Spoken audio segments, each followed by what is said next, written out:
Food security continues to be a priority concern in current national and international development plans. The agricultural sector in Botswana contributes approximately 2% towards the country's GDP. Therefore, there is an opportunity to diversify agricultural production and grow investment in agro-industrial, agro-processing and supply chain development. Botswana is ripe with potential, and a lot of opportunities remain untapped in the agriculture and agro-processing sector. The agriculture and agro-processing sector has been identified as a potential area for growth and investment. Opportunities in the industry exist in horticulture, crop farming, agro-processing, as well as livestock, cattle and dairy production.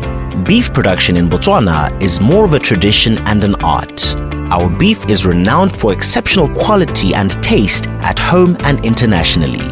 The Botswana beef sector presents multiple opportunities under primary production and processing specifically for value addition.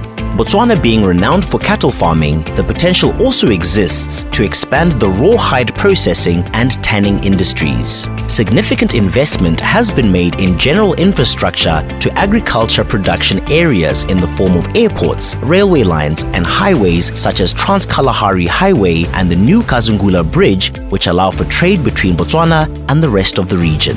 Further your investment with us. Come invest in the agricultural sector in Botswana. Botswana, our pride, your destination.